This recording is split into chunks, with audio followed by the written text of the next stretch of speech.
할렐루야. 복음비전교회 주일 예배에 오신 여러분을 주님의 이름으로 축복하고 환영합니다. 우리 이 시간 모두 자리에서 일어서 주시기 바랍니다. 예배를 위해서 다 같이 기도드리시겠습니다. 존귀하신 아버지 하나님, 주님은 모든 영광과 존귀와 능력과 찬양을 받으시기에 합당하신 분이십니다.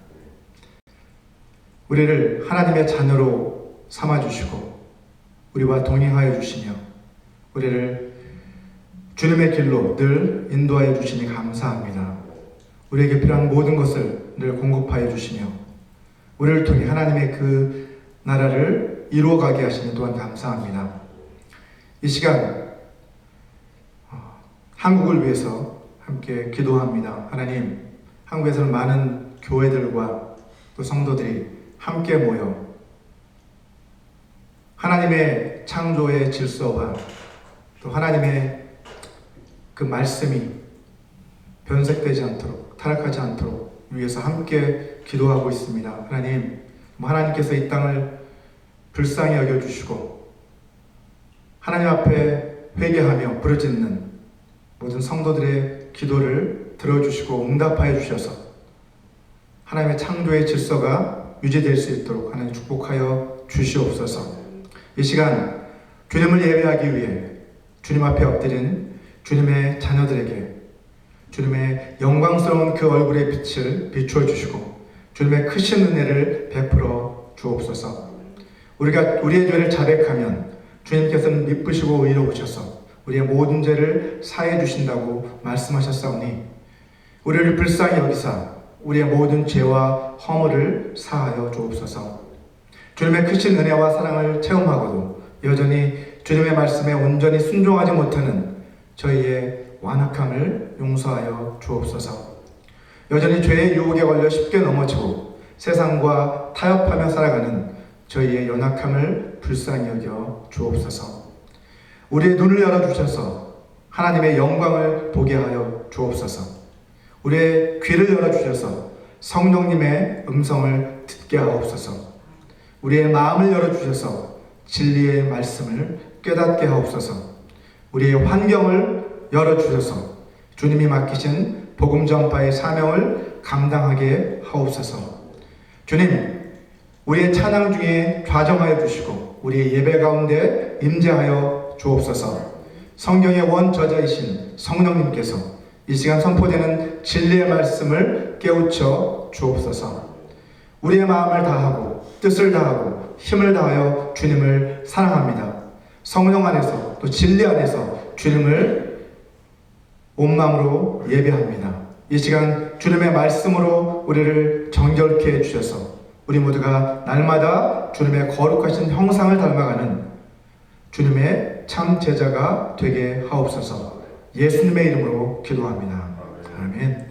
우리 함께 주님을 찬양하기 원합니다. 찬송가 370장 주 안에 있는 나에게 함께 찬양하겠습니다.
위해서 하나님의 은혜를 함께 전했으면 좋겠습니다.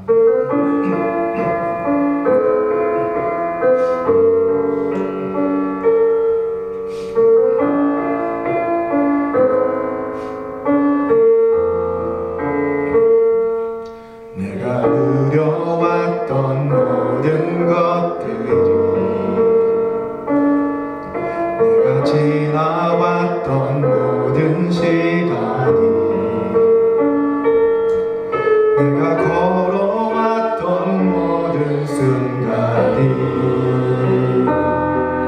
당연한 것 아니라 은혜였소. 아침에 해가 뜨고 저녁에 녹는 봄의 꽃향기와 가을의 열매, 변하는 계절의 모든 순간이 당연한 것 아니라 은혜였어. 모든 것이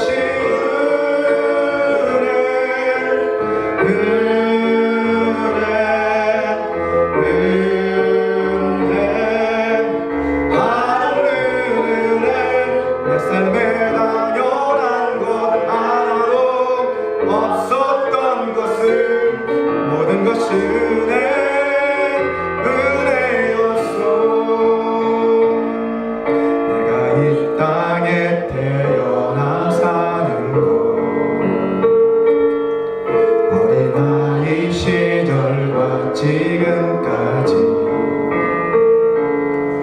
숨을 쉬며 살며 꿈을 꾸면서 당연한 것 아니라 은혜였소. 내가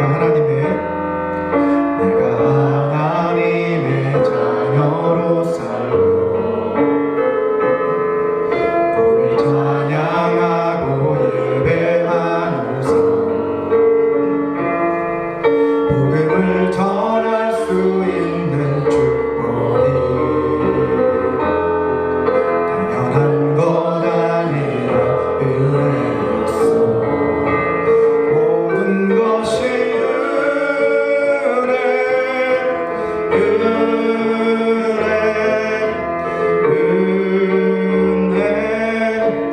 한없는 은혜, 내 삶에 당연한 것 하나도 없었던 것을 모든 것이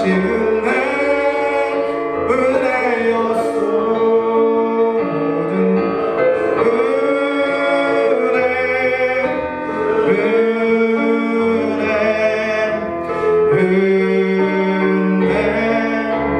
한없는 은혜, 내 삶에 당연한 것 하나도 없었던 것을 모든 것이 은혜였소. 아멘. 우리 마지막으로 원하고 바라고 기도하며 함께 찬양하겠습니다.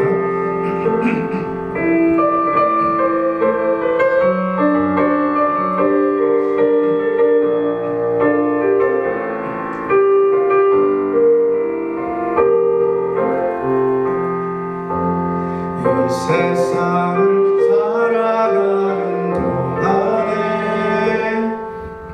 나의 힘을 의지할 수 없으니 기도하고 낙심하지 말 것은 주께서 참 소망이 되심이라.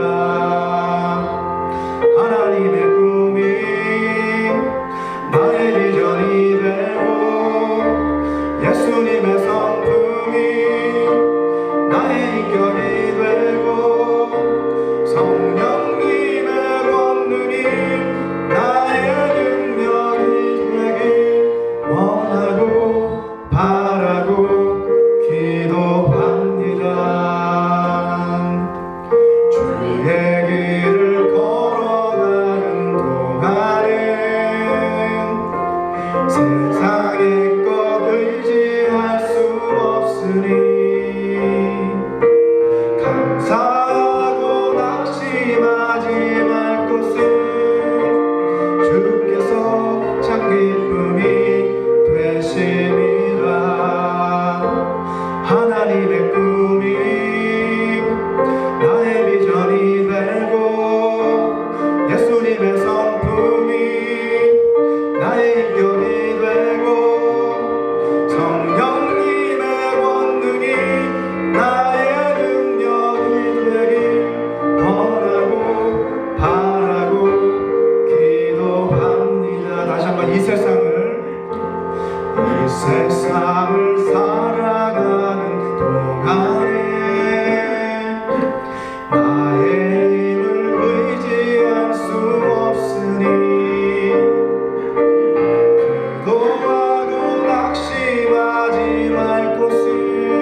세상의 것 의지할 수 없으니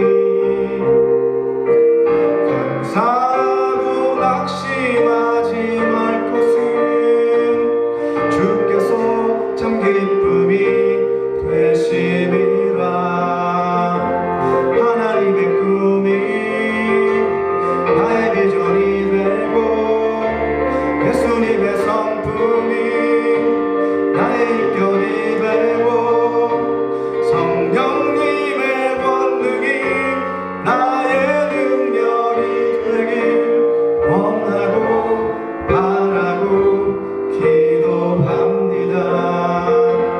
하나님의 꿈이 나의 비전이 되고 예수님의 성품이 나의 인격이 되고 성령님의 권능이 나의 능력이 되길 원하고 바라고 기도합니다.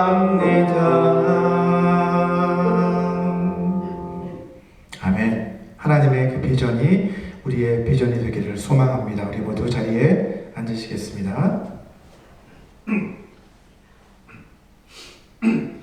이 시간은 하나님께서 오늘 우리에게 주신 말씀 함께 봉독해 올려드리도록 하겠습니다. 오늘 주신 말씀은 마가복음 11장 11절에서 25절까지의 말씀입니다. 마가복음 11장 11절에서 25절까지의 말씀을 한 절씩 교독하도록 하겠습니다. 제가 먼저 읽도록 하겠습니다. 예수께서 예루살렘에 이르러 성전에 들어가사 모든 것을 둘러보시고 때가 이미 저물매 12 제자를 데리시고 베다니에 나가시니라. 이튿날 저희가 베다니에서 봤을 때 예수께서 시장하신지라 멀리서 잎사귀 있는 한 무화과 나무를 보시고 혹 그 나무에 무엇이 있을까 하여 가셨더니 가서 보신즉 잎사귀 외에 아무것도 없더라. 이는 무화과의 때가 아님이라. 예수께서 나무에게 말씀하여 이르시되 이제부터 영원토록 사람이 네게서 열매를 따먹지 못하리라 하시니 제자들이 이를 듣더라. 그들이 예루살렘에 들어가니라.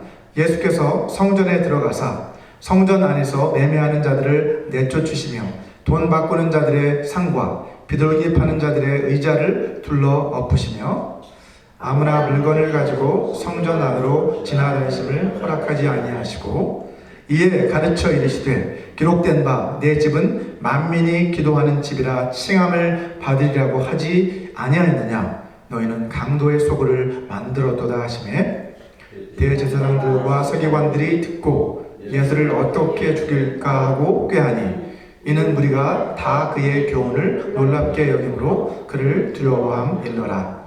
그리고 날이 저물매 그들이 성 밖으로 나가더라. 그들이 아침에 지나갈 때에 무화과 나무가 뿌리째 마른 것을 보고 베드로가 생각이 나서 여짜오되 라비여 보소서 저주하신 무화과 나무가 말랐나이다. 예수께서 그들에게 대답하여 이르시되 하나님을 믿으라. 내가 진실로 너희에게 이르노니 누구든지 이 산더러 들리어 바다에 던져지라 하며 그 말하는 것이 이루어질 줄 믿고 마음에 의심하지 아니하면 그대로 되리라. 그러므로 내가 너희에게 말하노니 무엇이든지 기도하고 구하는 것은 받은 줄로 믿으라. 그리하면 너희에게 그대로 되리라. 다 같이 읽겠습니다. 서서 기도할 때에 아무에게나 혐의가 있거든 용서하라. 그리하여야 하늘에 계신 너희 아버지께서도 너희 허물을 사하여 주시리라 하시니라. 아멘. 오늘 본문의 말씀은 마가가 즐겨 사용하고 있는 소위 샌드위치 구조로 이루어져 있습니다. 여러분 샌드위치 잘 아시죠? 샌드위치는 두 개의 빵 사이에 육류나 채소류로 만든 그 속 재료를 넣어서 만들죠. 자, 이처럼 샌드위치 구조란 하나의 연속적인 하나의 사건 중간에 다른 이야기가 삽입되어 있는, 끼어 있는 그런 형태의 이야기 전개 방식을 말하는 것입니다. 자, 화면에 한번 보시면 샌드위치의 위쪽 빵, 이 구조 속에 위쪽 빵에 해당하는 부분은 본문 11절에서 14절까지의 말씀으로 예수님께서 무화과나무를 저주하시는 그 장면입니다. 자, 그리고 샌드위치의 아래쪽 빵에 해당하는 부분은 마지막 20절에서 25절까지의 말씀으로 말라버린 무화과나무를 보시고 제자들에게 믿음의 기도에 대해서 가르치시는 부분을 아래쪽 빵이라고 할 수 있습니다. 자, 그리고 이 샌드위치의 중간, 가운데 속 재료에 해당하는 부분은 15절에서 19절까지의 말씀으로 성전을 정결케 하신 사건을 말하고 있습니다. 자, 샌드위치의 빵, 여러분 그 빵은 그 속 재료를 지지해주는 역할을 할 뿐만 아니라 그 속 재료의 맛을 더욱 돋보이게 해주는 그런 역할을 하잖아요. 그처럼 예수님이 무화과나무를 저주하신 그 사건, 연속적인 그 사건은 성전을 정결케 하신 그 사건의 의미를 부각시켜주는 역할을 하고 있는 것입니다. 이처럼 두 사건은 서로 동떨어진 별개의 사건이 아니라 서로 긴밀하게 연결되어 있는 그런 사건으로 우리는 이해를 해야만 합니다. 오늘 본문을 읽어보면 우리가 일반적으로 알고 있었던 그 예수님의 모습이 아닌 조금은 낯선 모습의 예수님을 발견하게 됩니다. 자, 우리가 알고 있던 예수님의 모습은 고치시고 회복시키시고 또 살리시며 자비와 용서를 베푸시는 그런 자상하신 모습인데, 오늘 본문에 나오는 예수님의 모습은 아주 거칠고 과격하시고 또 저주하시고 분노하시는 그러한 생소한 모습입니다. 자, 믿는 우리들에게도 오늘 본문에 나타난 이 예수님의 모습이 낯선데 하물며 믿지 않는 사람들의 시각에서 이 모습을 보면 어떻겠습니까? 세상 사람들이 보기에 오늘 본문에서 묘사하고 있는 이 예수님의 행동은요, 굉장히 즉흥적으로 보이고 과격하고 무분별해 보일 수도 있습니다. 자, 무화과의 철도 아닌데 무화과 나무에 열매가 없다고 저주를 하는 그 모습은 배가 고픈데 무화과 나무에 열매가 없으니까 홧김에 저주의 말을 쏟아붓는, 자기 자신을 절제하지 못하고 저주를 쏟아붓는 그런 모습으로 비춰질 수도 있죠. 그리고 성전에 들어가 다짜고짜 사람들을 내쫓고 그들의 상과 의자를 다 뒤집어 엎는 그 행동 역시 아주 과격하고 무분별한 그런 모습으로 여겨질 수가 있습니다. 그래서 유명한 철학자 버틀런드 러셀이라고 하는 사람은 나는 왜 기독교인이 아닌가 라는 그러한 자신의 저서에서 자신이 기독교인이 되지 않기로 결정한 여러 가지 이유들 가운데 하나로 오늘 본문에 나오는 예수님의 모습을 근거로 제시하고 있습니다. 자, 그렇다면 도대체 무엇이 예수님을 이토록 과격하게 그리고 환하게 만든 것일까요? 지금부터 저와 함께 이 질문에 대한 답을 한번 찾아 나가 보도록 하겠습니다. 먼저 오늘 본문 11절 말씀은 오늘 본문 전체를 이해하는 데 있어서 아주 중요한 구절입니다. 같이 한번 읽어볼까요? 시작. 예수께서 예루살렘에 이르러 성전에 들어가사 모든 것을 둘러보시고 때가 이미 저물매 12 제자를 데리시고 베다니에 나가시니라. 자, 이 말씀을 통해서 우리는 이 성전 정화 사건, 성전 정결 사건이 일어나기 바로 전날에 예수님이 12 제자를 데리고 성전에 들어가셨다는 걸 알 수 있죠. 자, 먼저 전날에 들어가셔서 모든 것을 둘러보셨다라고 말씀하고 있습니다. 그 실태를 다 파악하신 거예요. 자, 그날 주님께서는 당시 성전의 실상이 어떤지 낱낱이 목격하신 것이 틀림없습니다. 하지만 이미 날이 저물어 버렸기 때문에 어쩔 수 없이 주님은 제자들을 데리고 다시 묵고 계셨던 베다니로 돌아오셨다는 말씀이 바로 11절 말씀입니다. 어쩌면 주님은 그날 밤 베다니 쪽으로 돌아가셔서 감난산 기슭에 위치해 있던 겟세마네 동산, 주님이 자주 기도하셨던 그 겟세마네 동산에 가셔서 밤새 기도를 하셨는지도 모르겠습니다. 자, 본문 12절을 한번 보시면 그 다음날 그들이 베다니에서 나왔을 때에 어때요? 예수님께서 어떠하셨다? 시장하셨다라고 말씀을 하고 계세요. 자, 저 멀리 근데 그들이 길을 가는데 저만큼 멀리서 뭐가 보여요?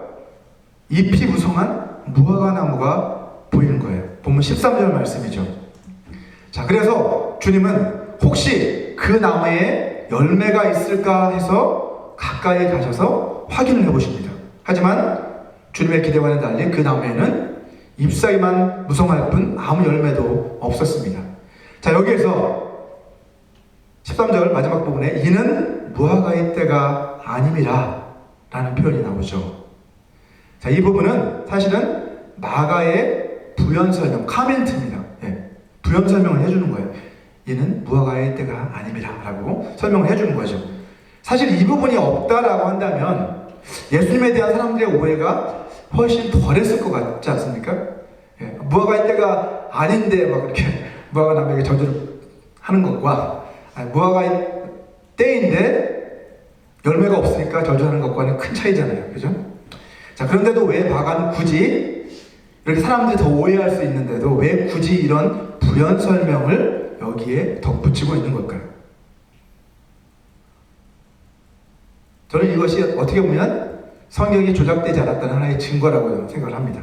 마가는 지금 팔레스타인 지역에서 자라나는 그 무화과 나무의 특성에 대해서 잘 알지 못하고 있는 독자들, 이 마가복음 1차 독자는 로마 교회 이방 성도들이었어요.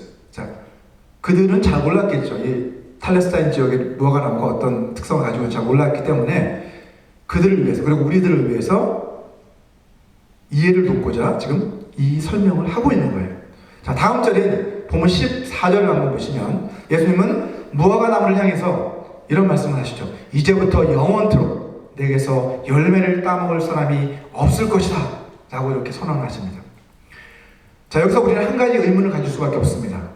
예수님도 분명 팔레스타인 지역을 잘 아셨기 때문에 아직 무화과의 철이 아니라는 것을 잘 알고 계셨을 텐데 왜 아무 잘못도 없는 무화과 나무를 저주하셨을까 하는 그런 의문입니다. 어떤 분들은 이것을 해결하기 위해서 예수님은 모든 만물을 창조하신 창조의 주인이시기 때문에 얼마든지 그렇게 하실 수 있는 거 아닙니까? 라고 이렇게 이야기합니다. 하지만 저는 그것은 잘못된 생각이라고 생각합니다. 왜냐하면 하나님이신 예수님이 모든 만물을 창조하시고 다스리시는 주인이시다라는 그 말은 맞지만 하나님은 결코 자기 마음 내키는 대로 권력을 막 휘두르는 그러한 폭군이 아니시기 때문입니다. 여러분, 하나님은 공의로우신 분이시기 때문에 아무리 보잘것없어 보이는 그런 생명체라도 부당하게 대하시지 않는 분이십니다. 예수님은 배가 고프신데 무화과 나무에 열매가 없으니까 화가 나셔서 지금 나무를 향해 저주를 퍼붓고 계신 것이 결코 아닙니다. 여러분, 자비하시고 공의로우신 예수님이 무화과 나무를 향해서 이렇게 말씀하신 데에는 분명 그럴 만한 이유가 있었기 때문이죠.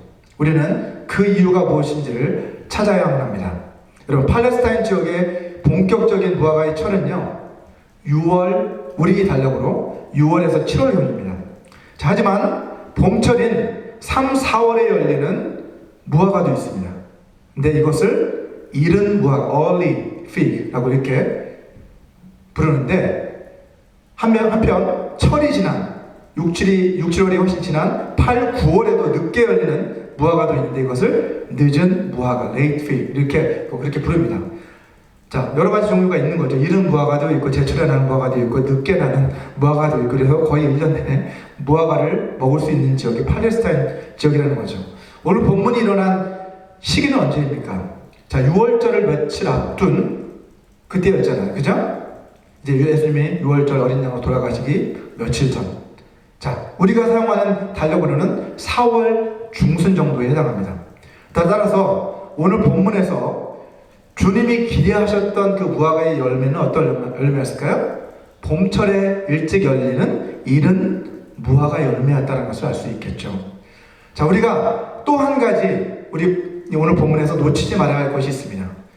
자, 그 나무는 어때요? 멀리서도 잎이 보일 만큼 그 잎이 무성한 나무였다는 사실입니다. 자, 사과나무나 배나무 같은 일반적인 과일나무는 어떻습니까?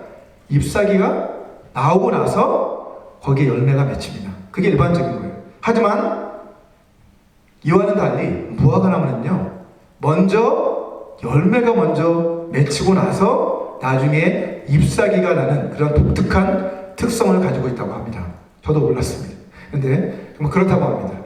따라서 오늘 본문에서 예수님이 무화과나무를 보고 잎사귀가 무성한 그 나무를 보고 그 나무에 이 이른 무화과 열매가 있을 것이다 라고 기대하신 것은 사실은 지극히 당연한 일인 거죠. 그죠? 잎사귀가 이미 무성했으니까 열매가 이미 났겠구나 라고 기대하신 거예요. 주님이 이 나무에서 이른 무화과 열매를 기대하신 또 다른 근거가 있는데, 그것은 지난 시간에 설명드렸던 벳바게라는 지명에 있습니다. 화면에 한번 지도를 다시 한번 띄워주시기 바랍니다. 이번에 좀 제가 한글로도 좀 이름을 거기에 넣었는데요.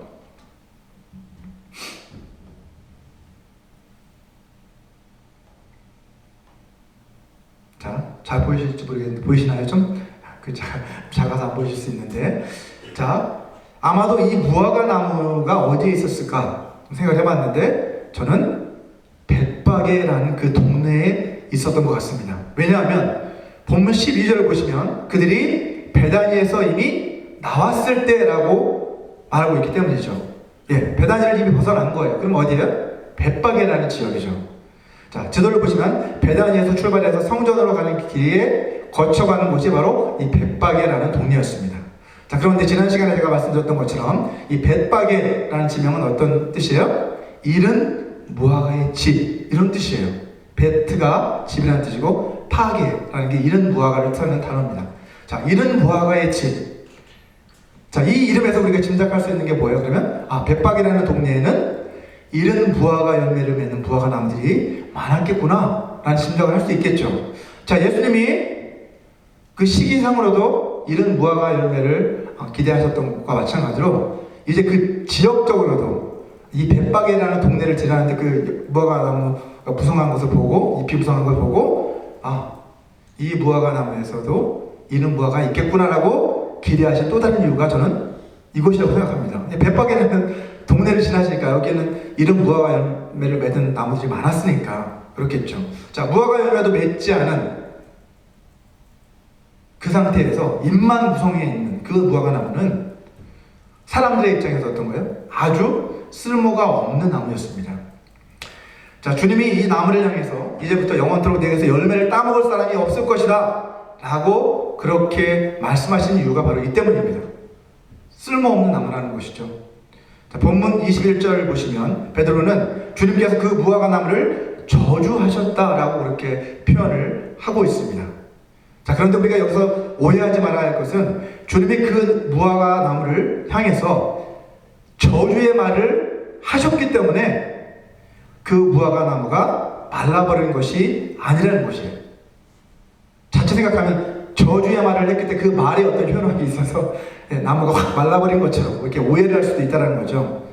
그 무화과 나무가 말라버린 이유는요, 열매를 맺게 하려고 창조하신 그 하나님의 창조의 목적에 부합하지 않는 쓸모없는 나무였기 때문에 결국 하나님이 심판하신 겁니다. 사실 그렇게 보면 하나님 말라버리게 하신 것이죠. 자, 누가복음 13장 6절과 7절 말씀은요, 오늘 본문의 이 사건을 이해하는 데 있어서 중요한 열쇠가 됩니다. 우리 다 같이 한번 읽어보도록 하겠습니다. 13장 6절부터 시작. 이에 비유로 말씀하시되 한 사람이 포도원에 무화과 나무를 심은 것이 있더니 와서 그 열매를 구하였으나 얻지 못한지라. 포도원 지기에게 이르되 내가 3년을 와서 이 무화과 나무에서 열매를 구하되 얻지 못하니 찍어버리라. 어찌 땅만 버리게 하겠느냐. 자, 이것은 누가복음 13장에 나오는 예수님의 비유입니다. 포도원 주인의 비유죠. 여기서 주인은 누구예요? 하나님이시죠. 그리고 열매 맺지 못하는 무화과 나무는 무엇을 상징합니까? 바로 회개하지 않는, 회개 열매를 맺지 않는 이스라엘을 상징하고 있습니다. 마찬가지로 오늘 본문에 나오는 이 무화과 나무 역시 이스라엘을 상징하고 있는 거예요. 자, 예수님께서는 지금 잎만 무성하고 열매가 없는 이 무화과 나무를 하나의 교보제로 사용을 하셔서 제자들에게 중요한 영적 진리를 가르쳐주고 계신 거예요. 자, 일종의 이것을 실물 교육, object lesson이라고 영어로는 실물 교육을 하고 계신 것이죠. 자, 이 실물 교육이란 학생들에게 직접 사물을 관찰해보고 직접 만져보게 함으로써 아주 실제적이고 능동적인 그런 사고를 학생들에게 길러주는 교육 방식을 말합니다. 자, 성경에서 구약의 선지자들이 자주 사용했던 메시지 전달 방식이 바로 이 실물 교육의 방식이었습니다. 자, 그 대표적인 예를 찾는다면 이사야 선지자를 들 수가 있는데요. 자, 이사야 선지자는 이사야 20장 3절 말씀을 한번 보시면 이렇게 말씀하고 있죠. 여호와께서 이르시되 나의 종 이사야가 어떻게 3년 동안 벗은 몸과 벗은 발로 다니며 애국과 굴스에 대하여 징조와 예표가 되었느니라.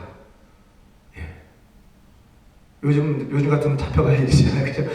다 먹고 벗은 몸과 벗은 발로 막 돌아다니면서 이 메시지를 전달을 합니다. 3년 반 동안, 3년 동안이나. 예. 애국과 굴수에 대한 그 하나님의 심판의 메시지를 전달하기 위해 이 방법을 사용하고 있는 거예요. 자, 이렇게 직접 뭔가를 퍼포먼스를 통해서 뭔가를 보여주면서 어떤 사람들은 또 사람 똥을 구워서 먹으라는 그 에스겔에게 또 그런 말씀도 하셨잖아요. 자, 이러한 전달 방식이 바로 실물 교육이라는 것이죠. 자, 예수님께서는 그러한 방법을 지금 사용하고 계신 거예요. 이 무화과 나무를 통해서. 무화과 나무가 뿌리째 말라버린 이 사건을 통해서 예수님은 누구든지 회개에 합당한 열매를 맺지 않으면 어떻게 된다? 하나님의 심판을 피할 수 없다 라고 하는 그 진리를 우리에게 가르쳐주고 계신 것입니다.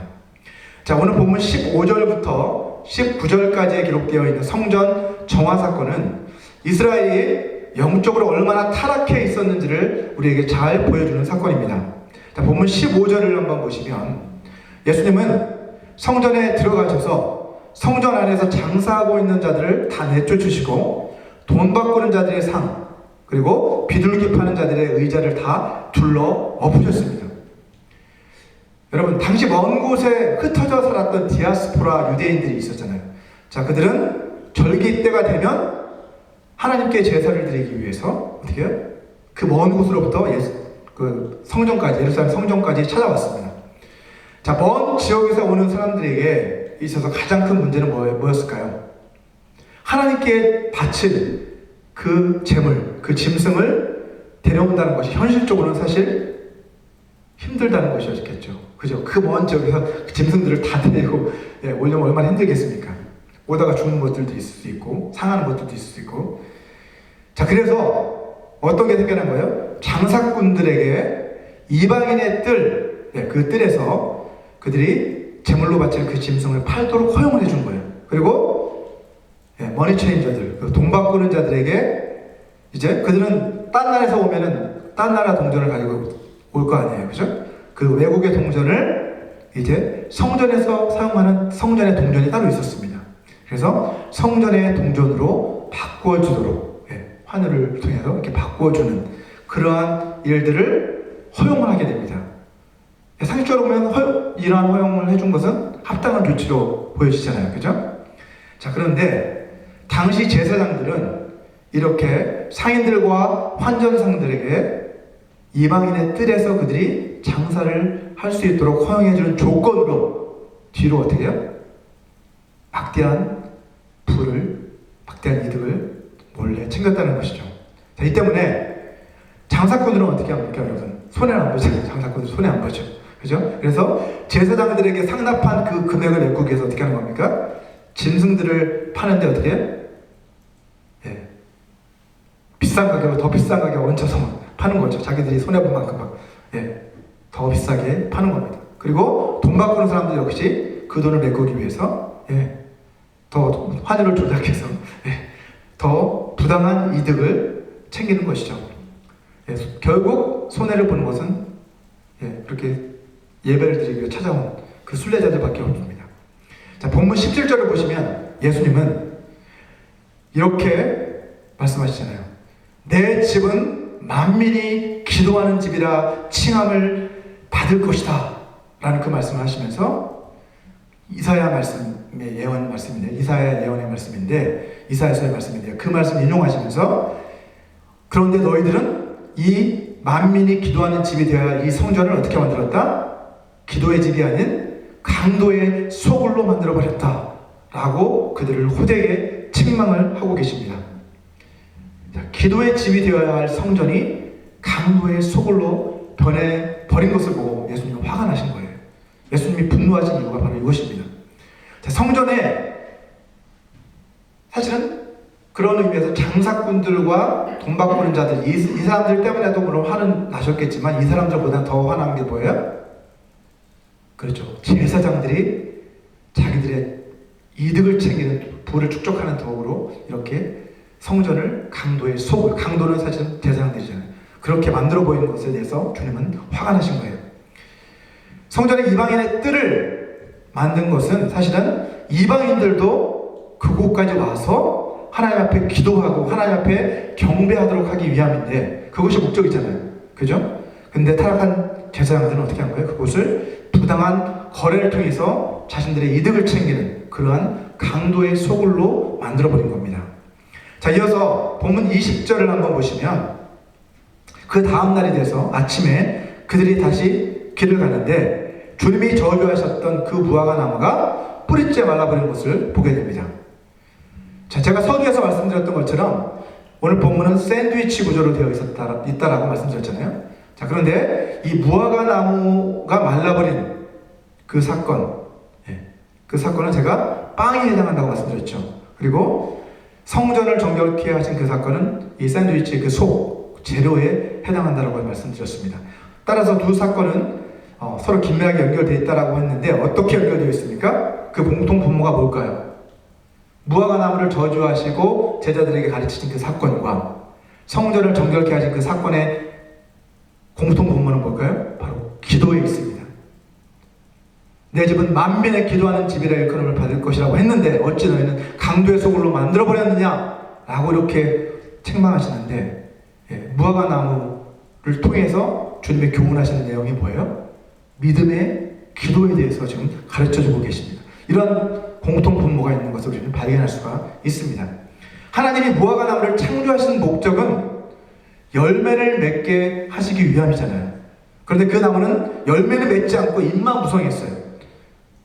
마찬가지로 하나님이 성전을 짓도록 하신 것은 만민이 기도하는 집이 되게 하시기 위함인데 예루살렘 성전은 어떻게 변해버린 거예요? 겉으로는 웅장해 보이고 화려해 보이지만 실상은 강도의 소굴로 변해버렸던 것입니다. 주님께서는 이 때문에 화가 나신 거예요. 그래서 주님께서는 무화과 나무가 뿌리째 말라버렸던 것처럼 타락한 이 예루살렘 성전 역시 회개에 합당한 열매를 맺지 않으면 머지않아 어떻게 된다? 하나님의 심판을 받게 될 것임을 경고하고 있는 거예요. 이 무화과 나무 사건을 통해서 이 성전의 타락한 성전 역시 그러한 운명에 놓이게 될 것이다 라는 것을 예언하고 계신 것이죠. 자, 마가복음 13장 2절을 보시면 예수님은 그 당시 제자들 가운데 한 사람이 성전의 돌을 보고 막 감탄을 하면서 주님께 말씀을 드립니다. 놀랍지 않습니까? 막 감탄을 하니까 주님은 그 제자를 향해서 이렇게 말씀하시죠. 예수께서 이르시되 내가 이 큰 건물들을 보느냐, 이 건물들을 보고 놀라느냐, 돌 하나도 돌 위에 남지 않고 다 무너뜨려지리라 라고 이렇게 주님은 예언을 하십니다. 예루살렘 성전이 장차 돌 위에 돌 하나도 남지 않고 다 무너뜨려질 것임을 예언을 이미 하신 거예요. 주님께서.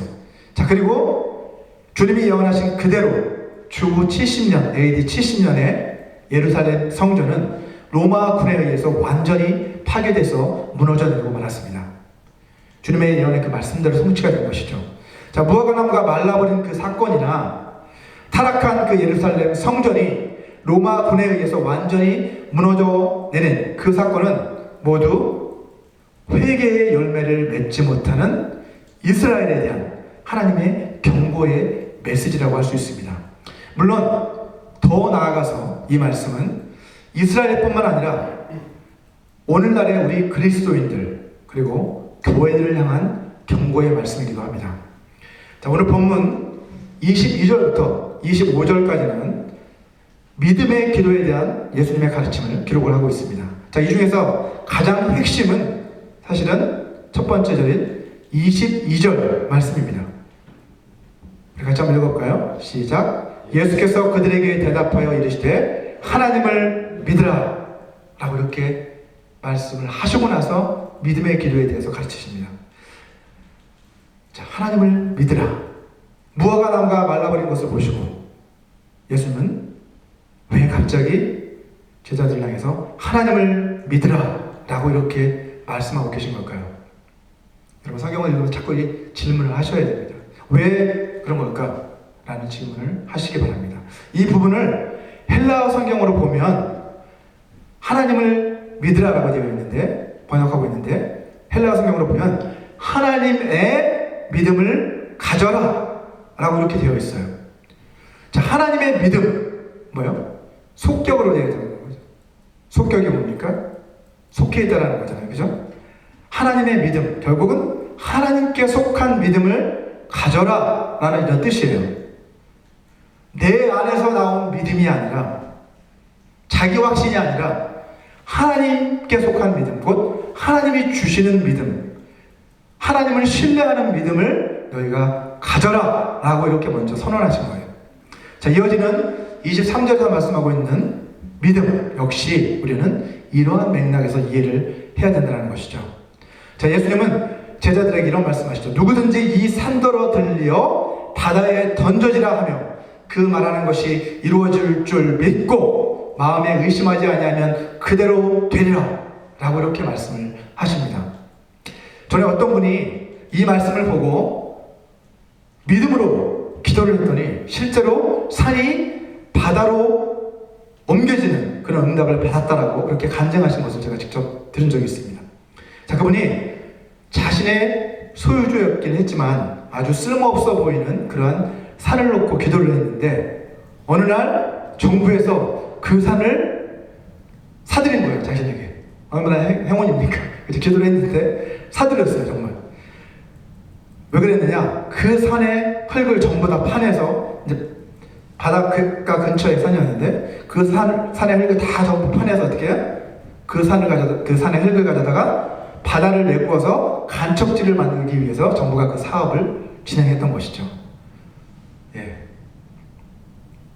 물론 그분이 간증한 것처럼 정말 산이 옮겨져서 바다에 빠진 거잖아요, 그죠?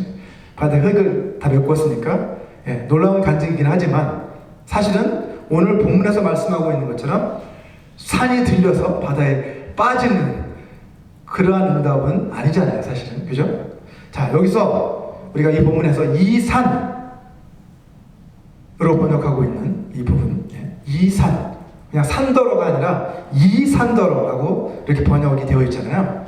자, 이것도 헬라 성경으로 보면 정관사도 붙어 있고, 그리고 this, 지시대명사도 함께 붙어 있습니다. 특정한 이 산, 무슨 말이에요? 제자들과 지금 주님이 보고 있는 그 산, 그죠? 아니, 서 있는 그 산을 지금 가리키고 있는 거예요.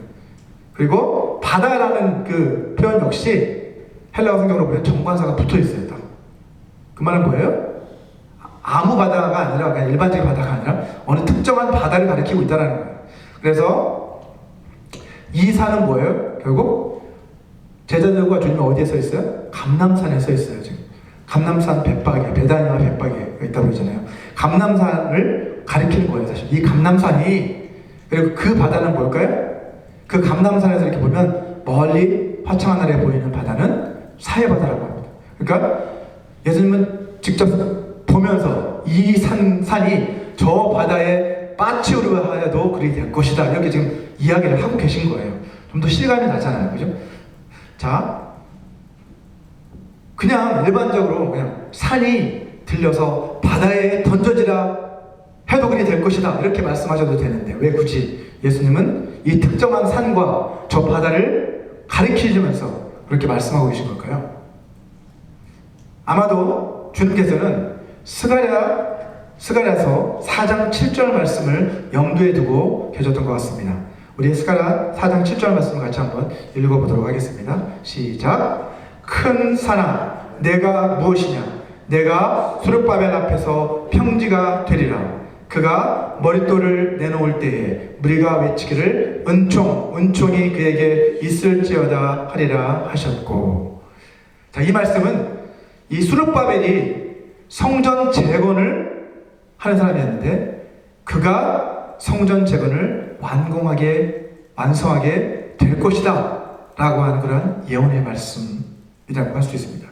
자, 그런데 여기서 처음에 나오는 그 큰 산은 무엇을 말하냐면 이 성전 재건을 방해하는 세력들을 상징적으로 표현한 거예요. 이 큰 산이 평지가 될 거다. 그 방해 세력들은 다 사라지게 될 것이다. 이렇게 약속하고 계신 것이죠. 자, 그 누구도 스룹바벨을 통해 성전을 재건하시려는 그 하나님의 계획을 가로막지 못할 것이다 라는 약속의 말씀으로 이 말씀을 해석해야만 합니다. 자, 마찬가지로 오늘 본문 23절에서 예수님은 제자들에게 하나님을 믿는 그 사람들에게는 어떤 것도 장애물이 될 수 없다라는 것을 가르쳐 주시기 위해서 생생하게 그들이 직접 보고 있는 그 감람산, 그리고 저 멀리 바라다 보이는 사해바다를 예로 드시며 그렇게 생생하게 그리고 강조적으로 그렇게 표현을 하고 계신 거예요. 자, 제자들이 하나님 나라의 복음을 전하는 그 사명을 감당해 나갈 텐데, 앞으로 그 사명을 감당해 나갈 때 그들이 여러 가지 어려움에 직면하게 될 수도 있지만, 하지만 하나님께 속한 믿음, 하나님의 믿음, 하나님께 속한 믿음, 하나님을 신뢰하는 믿음, 그 믿음을 가지고 너희가 기도하면 그 어떤 것도 너희들 앞에 장애물이 될 수 없을 거야 라고 지금 제자들에게 그렇게 격려하고 계신 겁니다. 자, 이어서 본문 24절 한번 보시면요, 주님이 이렇게 말씀하시죠. 제자들을 향해서 무엇이든지 기도하고 구하는 것은 받은 줄로 믿으라. 그리하면 너희에게 그대로 되리라 라고 이렇게 말씀하십니다. 자, 여기서 말하고 있는 믿음, 역시 우리는 어떻게 해석해야 돼요? 자기 확신, self-confidence가 아니고 뭐예요? God confidence가 되어야 되는 거죠. 하나님을 신뢰하는 그 믿음을 지금 말하고 있는 것을 생각하면서 사실 이것을 우리가 이해하고 또 고백해야만 되는 거예요. 자, 어떤 사람들은 여기서 의심하지 말라라고 하니까 기도를 하고 나서 계속해서 믿습니다. 자꾸 이렇게, 왜요? 왜 이렇게 해요? 자꾸 의심이 생기는 것 같으니까 믿습니다 이렇게 되는 거죠. 자, 이렇게 애를 쓰고 있는 것 그 자체가 사실은 그 사람이 온전히 믿지 못하고 있다는 증거예요. 사실은 정말 하나님께서 이루어 주실 것을 믿는다고 한다면 어때요? 마음이 평안하겠죠. 마음에 그런 의심과 근심이 하나도 없을 겁니다. 또 어떤 사람들은 기도를 많이 하면 할수록 더 거룩해지고 자기 안에 어떤 큰 능력이 막 충전이 된다고 이렇게, 예, 마치 무슨 그 게임을 해보면 게임하면 이렇게 막 파워가 막 올라가잖아요. 아이템을 막 얻고 뭐 하면 막 올라가. 게임 안 해보셔서 잘 모르겠지만 올라갑니다. 예, 그처럼 기도를 하면 마치 내 안에 뭐 파워, 슈퍼 파워가 딱 쌓여서 이제 필요할 때 막 그 파워를 사용할 수 있게 되는 것처럼 이렇게 착각하는 사람들이 많습니다. 여러분, 하지만 사실은 그 반대입니다. 여러분, 기도를 많이 하는 사람일수록요, 자기 자신이 얼마나 죄인이라는 것, 그것을 깨달을 수밖에 없어요. 그리고 기도를 많이 하면 할수록 나 자신의 무능력함에 대해서 하나님 앞에 고백하지 않을 수 없습니다. 내가 할 수 없으니까 하나님께 매달리는 거잖아요, 사실. 그죠? 자, 그래서 자기의 판단과 자기의 그 능력, 확신을 내려놓고 철저하게 하나님의 인도하심과 하나님의 역사하심, 하나님의 능력만을 의지하게 되는 것, 그것이 바로 우리가 해야 할 기도인 것입니다. 여러분, 믿음의 기도란 이처럼 자기 확신과 자기 능력을 내려놓고 오직 하나님의 약속과 하나님의 능력만을 의지하는 기도가 바로 믿음의 기도입니다. 자, 그런데 하나님의 약속을 붙들고 믿음으로 기도를 했는데도 응답이 이루어지지 않는 경우가 참으로 많습니다. 저는 정말 하나의 약속을 붙잡고 믿음으로 기도했는데 응답이 이루어지지 않는 것 같아요. 마치 나무의 뿌리가, 여러분, 나무의 뿌리가 큰 돌덩어리에 가로막히면 어떻게 돼요? 뿌리가 제대로 못 내려서 수분이나 양분을 흡수하지 못하잖아요. 그러니까 그 과일나무가 열매를 잘 먹지 못하게 되는 것처럼 기도의 통로가 막혀버리면 어떻게 되는 거예요? 기도의 응답을 받을 수 없게 되는 거죠. 자, 주님께서는 우리의 기도를 가로막고 있는 그 돌덩어리, 그 뿌리를 내려, 기도의 뿌리를 내려야 되는데 그 뿌리를 가로막고 있는 돌덩어리가 있는데, 심각한 돌덩어리가 있는데 그게 뭐다? 바로 용서하지 못하는 마음이다. 미워하는 마음이다. 라고 이렇게 말씀하고 계십니다. 보면 25절 말씀이죠. 서서 기도할 때 아무에게나 혐의가 있거든. 누군가 좋지 못한 일로 서로 엮여 있다면 용서하지 못하는, 누군가를 미워하게 되는 상황에 놓여 있거든. 용서를 먼저 해라. 그래야 하늘에 계신 너희 아버지께서 너희 허물을 사하여 주시리라 라고 말씀하십니다. 여러분, 기도는 하나님과의 소통이죠. 그죠? 커뮤니케이션이. 따라서 기도가 잘 소통이 돼서 그 기도의 응답, 기도의 열매가 맺히려면 어떻게 돼야 돼요? 하나님과의 그 소통을 가로막고 있는 그 방해물을 먼저 제거를 해야만 합니다. 제가 2005년도에 대전 침례 신학대학원에서 MDB 마치고 그 다음에 또 THM 과정을 했는데, THM 과정을 공부할 때 저와 함께 수업을 들었던 학생들 가운데서 한밭대학 컴퓨터공학부 교수님이셨던 김정호 교수님이 한 분이 계셨습니다. 자, 그는 젊은 나이에 공학 박사학위를 받고 한국과학기술연구소에서 연구원으로 근무하고 있었습니다. 자, 그런데 어느 날부터인가 오른쪽 손과 발이 점점 마비되기 시작한 거예요. 그러다가 결국 완전히 온몸이 마비가 되고 말았습니다. 자, 그래서 병원에 가서 MRI를 찍어보니까 머리에 아주 주먹 크기만한 뇌종양이 발견이 된 거예요. 그래서 수술을 받아야만 했습니다. 뇌종양 제거 수술은 아주 성공적이었습니다. 그래서 방사선 치료도 받았는데 아주 잘 마쳤습니다. 그래서 마비 증세도 많이 호전이 되었어요. 자, 하지만 1년이 지난 뒤에 또다시 뇌종양이 다시 재발을 한 거예요. 자, MRI를 찍어보니까 수술로 제거했던 그 뇌종양이 또다시 원래대로 주먹만한 크기로 다시 자라있는 거예요. 담당 의사는 이렇게 선고를 내렸습니다. 앞으로 한 2개월 정도밖에 안 남은 것 같습니다. 그러니 마음의 준비를 하십시오 라고 이렇게 말을 했습니다. 그는 하늘이 무너져 내리는 것 같았겠죠. 그죠? 그런 절망감에 빠졌습니다. 자, 그동안 자기 나름대로 열심히 신앙생활도 했는데, 평진도로서 열심히 신앙생활을 했는데 왜 하나님께서 자신에게 이러한 시련을 주시는지 그는 도무지 이해할 수가 없었어요. 자기는 정말 한다고 하면서 열심히 신앙생활을 했는데 왜 나한테 이런 일이 일어납니까? 자, 그런데 어느 날 기도를 하는데 하나님께서는 그에게 하나의 환상을 보여주신 거예요.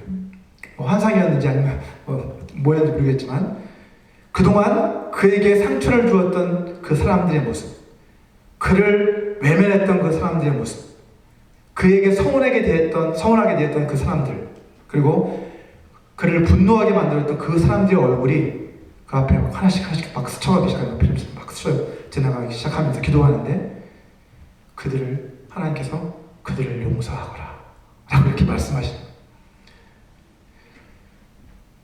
그 순간 그의 눈에서는 눈물이 왈칵 쏟아져 내렸다고 합니다. 그때부터 그는 하나님께 용서받은 자이면서도 자기 자신이 다른 사람들을 용서하지 못하는 삶을 살았구나 라는 것을 드디어 깨닫고 자신의 죄를 회개하기 시작했습니다. 그리고 그동안 용서하지 못하고 있었던 사람들 하나하나 기억해내서 일일이 다 용서를 하기 시작했습니다. 전화를 걸어서 또 용서를 구하고 이렇게 용서를 해나가기 시작했습니다. 자, 그로부터 며칠 뒤에 놀라운 일이 벌어진 거예요. 자, 수술을 하기 전에 마지막으로 다시 MRI를 찍었는데 커져 있었던 그 다시 종양의 그 크기가 다시 반 이상 줄어든 거예요. 의사가 그것을 보고 자기 평생 의사로서 이런 일은 처음 있는 일이다라는 그런 이야기를 했다고 합니다. 그리고 의사는 우리 한번 수술을 좀 더 미루고 좀 더 지켜봅시다 하고 이렇게 의사가 먼저 제안을 했다고 합니다. 자, 그 뒤로 놀랍게도 종양은 계속해서 사이즈가 줄어들었고 결국 마비되었던 그의 팔다리도 다시 회복이 되었습니다. 자, 이러한 경험을 통해서 이분은 목사가 되었어요. 그리고 성도들을 가르쳤죠. 목사가 되었어요. 그리고 동시에 대학 교수로서 계속해서 학생들을 지도하는 그 일을 계속해서 해나갔습니다.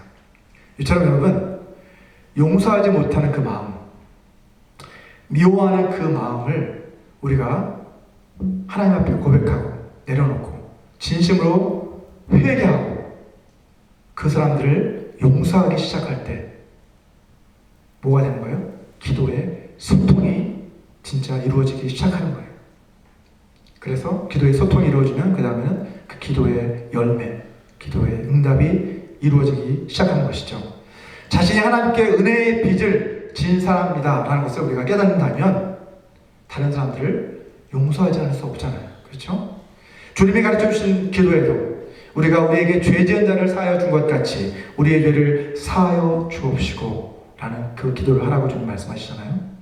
사실 이 기도는 가만히 들여다보면 우리가 쉽게 할 수 있는 기도가 아닙니다.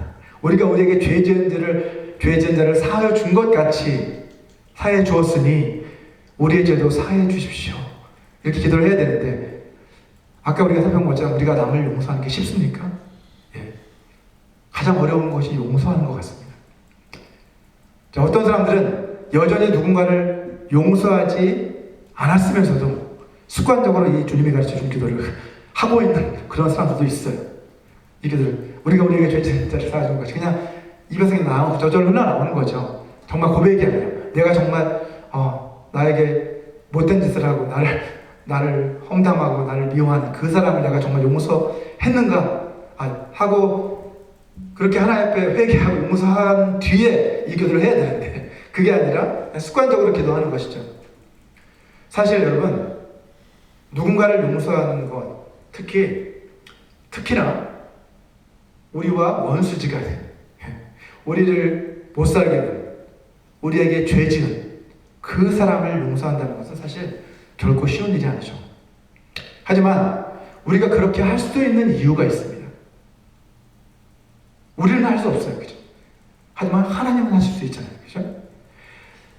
우리가 그렇게 할 수 있는 이유는 우리가 이미 하나님께 용서를 먼저 받았기 때문입니다. 하나님의 용서를 경험한 그 경험이 우리에게 있기 때문에 우리도 다른 사람을 용서할 수 있는 거예요.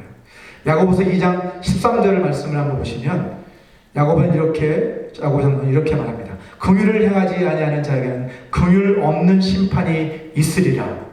긍휼은 심판을 이기고 자랑하느니라 라고 이렇게 말씀하고 있습니다. 자, 하나님이 우리를 불쌍히 여기시고 긍휼히 여기시고 용서를 베풀어 주었기 때문에 그 긍휼이 우리에게 있기 때문에 긍휼하심을 입었기 때문에 그 긍휼이 심판을 이긴다. 우리가 다른 사람들을 심판하고 정죄하고 하는 그것을 극복할 수 있는 힘은 뭐예요? 결국 하나님의 긍휼에 사로잡히는 거예요. 하나님 나를 얼마나 불쌍히 여기셨는가, 내가 얼마나 죄 많은 사람이었는데 내가 용서받았는가, 이것을 계속 우리가 묵상하고 고백하고 의지하면 우리는 할 수 없지만 어떻게 하는 거예요? 우리가 우리에게 죄 지은 자도 용서할 수 있는 힘이 생겨나는 거예요. 자, 주님께서 무화과 나무에게 열매를 구하셨던 것처럼 주님께서는 우리를 향해서도 열매를 구하고 계십니다. 우리 모두는 하나님 자신이 하나님 당신의 영광을 드러내시기 위해서 심으신 의의 나무들이다 라고 이사야서 61절은 말씀하고 있습니다. 같이 한번 읽어보겠습니다. 1절에서 3절 시작. 무릇 시온에서 슬퍼하는 자에게 화관을 주어 그 죄를 대신하며 기쁨의 기름으로 그 슬픔을 대신하며 찬송의 옷으로 그 근심을 대신하시고 그들이 의의 나무 곧 여호와께서 심으신 그 영광을 나타낼 자 일컬음을 받게 하려 하십니다 라고 이렇게 선언하고 있습니다. 자, 의의 나무들인 우리들이 맺어야 할 열매는 바로 뭐겠어요? 의의 나무니까 의의 열매를 맺어야 되겠죠. 그래서 사도 바울도 빌립보서 1장 10절과 11절에서 이렇게 말씀하고 있습니다. 같이 읽겠습니다. 시작. 너희로 지극히 선한 것을 분별하며 또 진실하여 허물 없이 그리스도의 날까지 이르고 예수 그리스도로 말미암아 의의 열매가 가득하여 하나님의 영광과 찬송이 되기를 원하노라. 아멘. 사도 바울도 빌립보 교회 성도를 향해서 의의 나무인 너희들이 의의 열매를 가득히 맺음으로 하나님의 영광과 찬송이 되기를 원하노라 하면서 그들을 위해 기도하고 있는 거죠. 이처럼 여러분, 의의 나무들인 우리들은 믿음이라는 그 토양에 우리는 뿌리를 내려야만 해요. 의의 나무이니까, 그죠? 믿음의 토양에 뿌리를 내야 되겠죠. 그 뿌리를 내리는 게 뭐예요?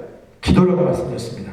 우리의 삶 속에서 의의 열매를 맺으려면 우리는 먼저 그 믿음의 토양에 뿌리를 내려야 됩니다. 그것이 바로 우리의 믿음의 기도입니다. 자, 의의 나무들이 토양에서 양분을 흡수해야만 열매를 맺을 수 있는 것처럼 의의 나무들인 우리들도 열매를 맺기 위해서는, 그죠? 이 믿음의 기도의 열매를 맺기 위해서는 믿음의 토양에 뿌리를 내려서 하나님이 공급해 주시는 그 생명의 능력을 주님으로부터 공급받아야만 하는 것입니다. 자, 믿음이라는 그 토양에 뿌리를 내는 것, 그것이 바로 기도입니다. 그런데 그 토양 가운데 돌덩어리들이 섞여 있으면 나무가 뿌리를 내지 못하는 것을 방해하잖아요. 그래서 기도의 뿌리를 내리지 못하도록 가로막는 그 돌덩어리, 그것이 바로 아까 말씀드렸던 것처럼 용서하지 못하는 마음이라고 말씀드렸어요.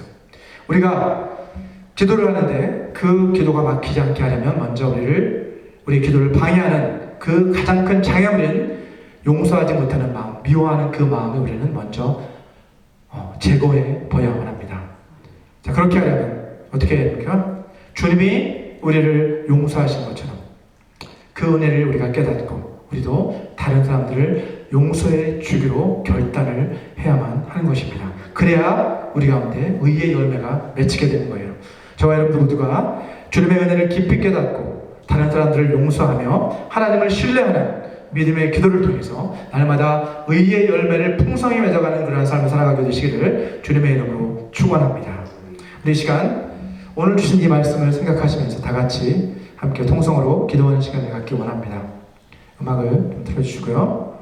우리 기도하실 때 주님께서 우리를 용서하신 것처럼 우리도 다른 사람들을 불쌍히 여기는 마음으로 용서할 수 있게 도와달라고 기도했으면 좋겠습니다. 그리고 하나님의 약속을 붙드는 그 믿음의 기도를 통해서 날마다 의의 열매를 맺게 도와달라고 다 같이 기도하겠습니다. 하나님 아버지 하나님 감사합니다. 아버지 하나님, 오늘 말씀을 통해서 열매 없는 무화과 나무가 하나님 이제 뿌리째 말라버렸던 것처럼 저희들도 하나님 아버지, 하나님이 우리에게 구하시는 그 열매, 의의 열매를 맺지 못하면 우리가 심판을 피할 수 없다는 것을 깨닫고 깨어있게 도와주시옵소서. 아버지 하나님, 우리 기도의 열매가 맺히지 못하는 것을 우리 가운데 하나님 여전히 용서하지 못하고 미워하는 마음이 있기 때문입니다. 하나님 아버지, 아버지 하나님, 우리 안에 여전히 자리 잡고 있는 그 용서하지 못하는 마음을 우리가 하나님 앞에 내려놓을 수 있도록 우리를 도와주시옵소서. 우리의 힘으로 할 수 없지만 하나님, 주님께서 우리를 용서하셨던 것처럼 우리들도 다른 사람들 용서하고 또 불쌍히 여기는 마음이 가질 수 있도록 주여 도와주시옵소서. 저희를 불쌍히 여겨주시옵소서. 하나님 앞에 날마다 의의 열매를 맺는 저희들 될 수 있도록 아버지 좀 도와주시옵소서.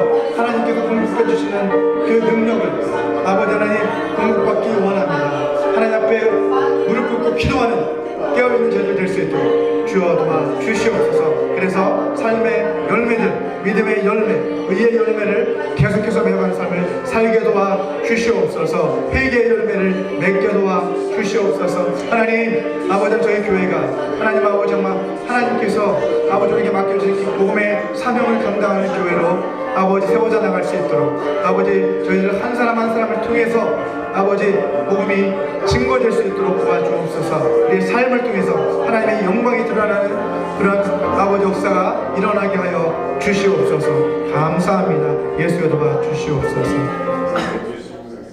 하나님 아버지, 우리를 의의 나무로 삼아주시니 감사합니다. 주님께서 우리를 불쌍히 여기셔서 우리를 용서해 주셨던 것처럼 우리도 우리에게 죄 지은 사람들을 용서할 수 있게 도와주시옵소서. 하나님의 약속을 붙들고 믿음으로 기도함으로 날마다 의의 열매를 풍성히 맺어가는 삶을 살아가게 도와주시옵소서. 지난 한 주간도 우리를 지켜주시고 우리 삶의 모든 필요를 공급해 주신 주님의 그 은혜에 감사해서 이 시간 이 물질을 주님 앞에 드립니다. 기뻐 받아 주시옵소서. 주님 나라 영광을 위해 사용하여 주시옵소서. 예수님의 이름으로 기도합니다. 아멘. 아멘. 예. 아까 처음에 제가 기도했던 것처럼 우리 지금 한국에서는 우리 포괄적 차별금지법이라고 하는 법이 통과되지 않게 하기 위해서 많은 우리 기독교인들이 함께 또 모여서 기도하고 있습니다. 우리도 함께 먼저 여기 있지만 함께 기도함으로 좀 하나님의 창조의 질서가 무너지지 않도록 함께 기도했으면 좋겠습니다. 우리 다 같이 자리에서 일어나셔서 마지막 결단의 찬양 다시 복음으로 함께 찬양하시고 축도로서 예배를 마치도록 하겠습니다.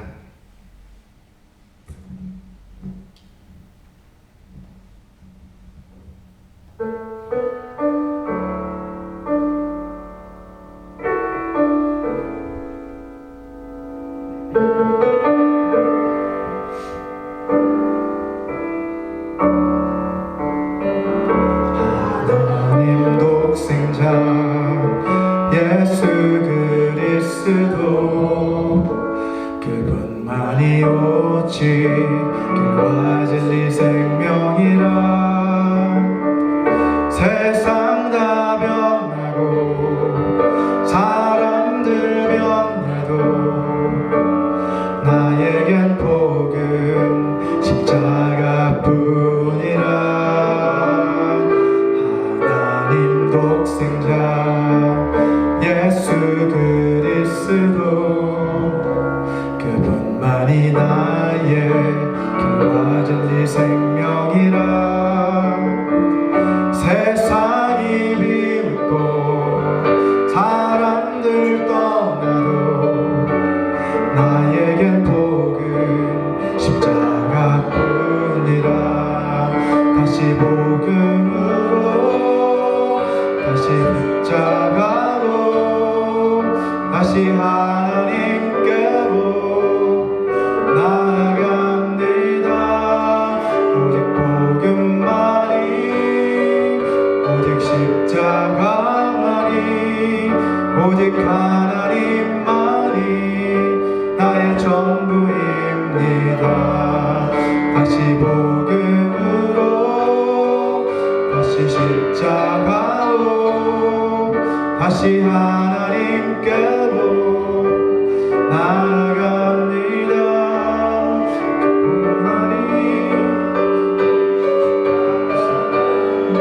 오직 하나님만이 나의 전부입니다.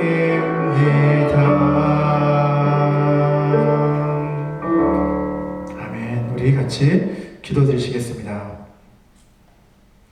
지금은 주 예수 그리스도의 은혜와 하나님의 사랑과 성령 하나님의 교통하심이 용서와 믿음의 기도를 통해서 날마다 의의 열매를 맺어가는 삶을 살아가기로 결단하는 모든 사람들에게 영원히 함께 하시기를 간절히 축원하옵나이다.